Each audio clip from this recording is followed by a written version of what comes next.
आइए आज आप सब जानेंगे वर्ष 2024 में श्री कृष्ण जन्माष्टमी का व्रत कब धारण किया जाएगा, किस दिन कृष्ण जन्माष्टमी का त्योहार मनाया जाएगा, इस दिन क्या करना चाहिए नहीं करना चाहिए।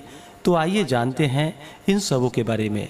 आप सभी भक्तों को श्री कृष्ण जन्माष्टमी की ढेर सारी शुभकामनाएं। आप सभी के जीवन में भगवान श्री कृष्ण की कृपा से आप सभी को सभी प्रकार के सुख और समृद्धि की प्राप्ति हो। भाद्रपद माह के कृष्ण पक्ष की अष्टमी तिथि के दिन श्री कृष्ण जन्माष्टमी का त्योहार मनाया जाता है। इस दिन श्री कृष्ण अवतार के उपलक्ष्य में झांकियां सजाई जाती है। भगवान श्री कृष्ण का श्रृंगार करके झूला सजाया जाता है। हर्ष उल्लास के साथ इस दिन जो कि जन्माष्टमी का त्योहार मनाया जाता है। शिव, विष्णु, ब्रह्मा, वहनी और भविष्योत्तर पुराण के अनुसार यह व्रत भाद्रपद कृष्ण अष्टमी को किया जाता है। भगवान श्री कृष्ण का जन्म भाद्रपद कृष्ण अष्टमी बुधवार को रोहिणी नक्षत्र में अर्धरात्रि के समय मथुरा के राजा कंस की जेल में वासुदेव जी की पत्नी देवी देवकी के गर्भ से 16 कलाओं से युक्त वृष के चंद्रमा में हुआ था। अतः अधिकांश उपासक उक्त बातों को अपने अपने अभिष्ट योग का ग्रहण करते हैं। शास्त्रों में इसके शुद्धा और वृद्धा दो भेद हैं। उदय से उदय पर्यंत शुद्धा और तदगत सप्तमी या नौमी से वृद्धा होती है। शुद्धा या वृद्धा भी समा, न्यूना या अधिका के भेद से 3 प्रकार की होती है और इस प्रकार 18 भेद बन जाते हैं। परंतु सिद्धांत स्वरूप में तत्काल व्यापनी जो कि इस व्रत को अर्धरात्रि में रहने वाली तिथि अधिक मान्य होती है। यदि वह 2 दिन हो या दोनों ही दिन न हो तो सप्तमी वृद्धा को सर्वथा त्याग करके नौमी वृद्धा का ग्रहण करना चाहिए। यह व्रत जो कि सर्वमान्य और पापघ्न व्रत जो कि सभी प्रकार के पापों को नष्ट करने वाली है तथा सभी प्रकार के सुख और समृद्धि को प्रदान करने वाली है। इस दिन बाल, कुमार, युवा और वृद्ध सभी अवस्था वाले नर नारियों के कर्ण योग्य है। इससे पापों की निवृत्ति होती है और सुखादि की वृद्धि होती है। जो इसे नहीं करते हैं उन्हें पाप लगता है। इसमें अष्टमी के उपवास से पूजन और नवमी के तिथि में पारण से व्रत की पूर्ति होती है। व्रत करने वाले को चाहिए कि उपवास के एक दिन पहले यानी कि सप्तमी तिथि के दिन लघु भोजन करे। शुद्ध और सात्विकता का पालन करते हुए सात्विक आहार ही ग्रहण करनी चाहिए। रात्रि में जितेंद्रिय रह करके भगवान श्री कृष्ण का स्मरण करते हुए ब्रह्मचर्य का पालन करते हुए सप्तमी की रात्रि सोनी चाहिए और अगले दिन अष्टमी तिथि के दिन सुबह प्रातः स्नान आदि से नित्य कर्म से निवृत्त होकर के सूर्य, सोम, यम, काल, सिंधु, भूत, पवन, दिक्पति, भूमि, आकाश, शेखर, अमर और ब्रह्म आदि को नमस्कार करके पूर्व या उत्तर की ओर मुख करके बैठनी चाहिए। हाथ में जल, फल, कुश, फूल और गंध लेकर के व्रत का संकल्प लेना चाहिए। भगवान से प्रार्थना करनी चाहिए कि हे भगवान श्री कृष्ण, आज मैं श्री कृष्ण जन्माष्टमी का व्रत धारण करने जा रहा हूँ या करने जा रही हूँ। इस प्रकार से संकल्प ले करके ममाखिल पाप प्रशमन पूर्वक सर्वाष्ट सर्वाभीष्ट सिद्धये श्री कृष्ण जन्माष्टमी व्रतमहम करिष्ये। इस प्रकार से अपने नाम और अपने गोत्र का उच्चारण करते हुए संकल्प करना चाहिए। मध्याह्न के समय में जो कि काले तिलों के जल से स्नान करके देवकी जी के लिए सूतिका गृह नियत करे, उसे स्वच्छ और सुशोभित करके उसमें सूतिका के उपयोगी सब सामग्री यथाक्रम रखे। सामर्थ्य हो तो गाने बजाने का भी आयोजन करे। प्रसूति गृह के सुखद विभाग में सुंदर और सुकोमल बिछौना के सुदृढ़ मंच पर अक्षतादि मंडप बनवा करके उस पर शुभ कलश स्थापन करे और उसी पर सोना, चांदी, तांबा, पीतल, मणि, वृक्ष, मिट्टी या चित्र रूप की मूर्ति स्थापित करे। मूर्ति में प्रसूत श्री कृष्ण को स्तनपान कराती हुई देवकी हो और लक्ष्मी जी उनके चरण स्पर्श किए हुए हो, ऐसा भाव प्रकट रहे। इसके बाद यथा समय भगवान के प्रकट होने की भावना करके वैदिक विधि से, पौराणिक प्रकार से अथवा अपने संप्रदाय की पद्धति से पंचोपचार, दशोपचार, षोडशोपचार या आवरण पूजा आदि में जो बन सके वही प्रीति पूर्वक करे। पूजन में देवकी, वसुदेव, वासुदेव, बलदेव, नंद, यशोदा और लक्ष्मी इन सब का क्रमशः नाम उच्चारण करते हुए जो कि पूजन करना चाहिए।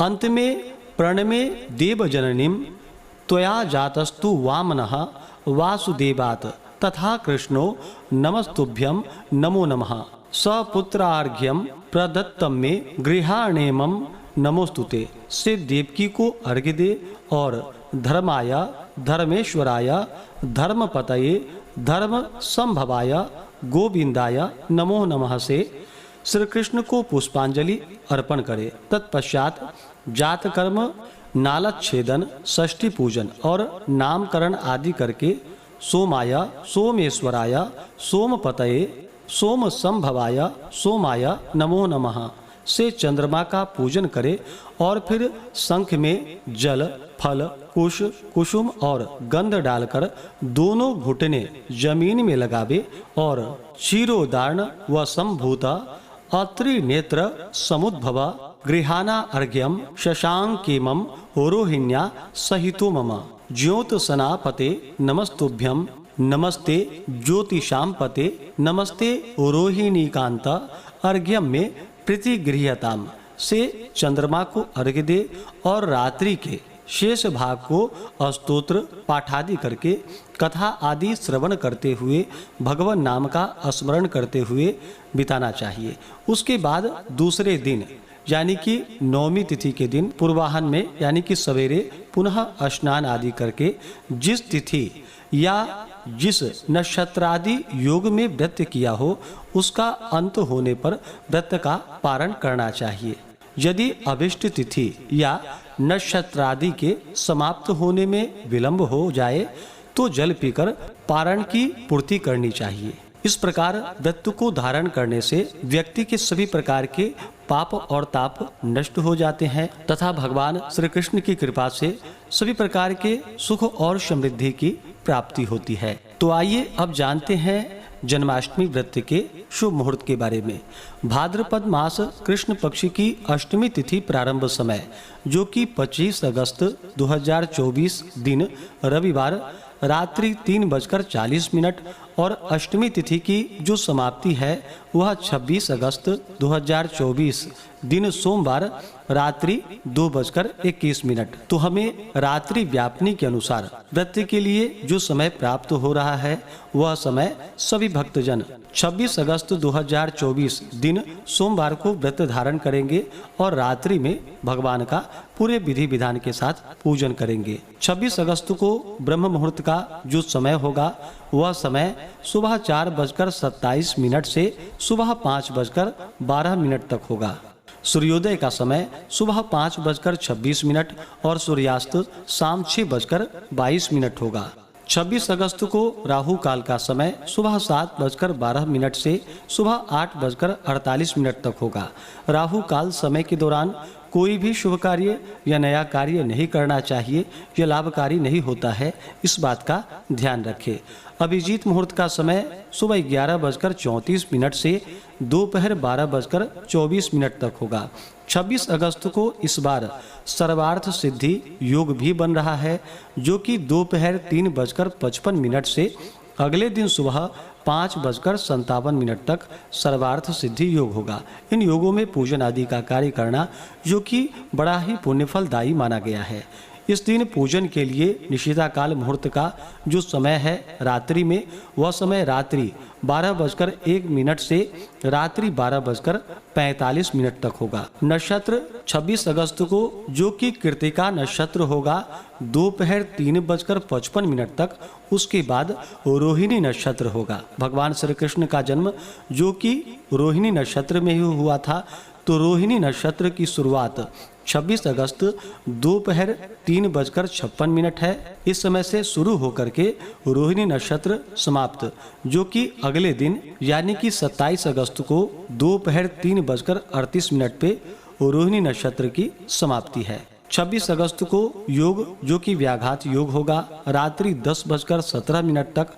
उसके बाद हर्षण योग होगा। इस दिन सूर्य सिंह राशि में रहेंगे और चंद्रमा वृष राशि में रहेंगे। भगवान श्री कृष्ण का जन्म भाद्रपद में जो कि चंद्रमा के वृष राशि में ही हुआ था, तो इस बार यह भी एक बड़ा अच्छा संयोग बन रहा है, चंद्रमा जो कि वृष राशि में होंगे। तो इस दिन भगवान का पूरे विधि विधान के साथ पूजन करना चाहिए। व्रती को व्रत के दौरान शुद्ध और सात्विकता का पालन करना चाहिए।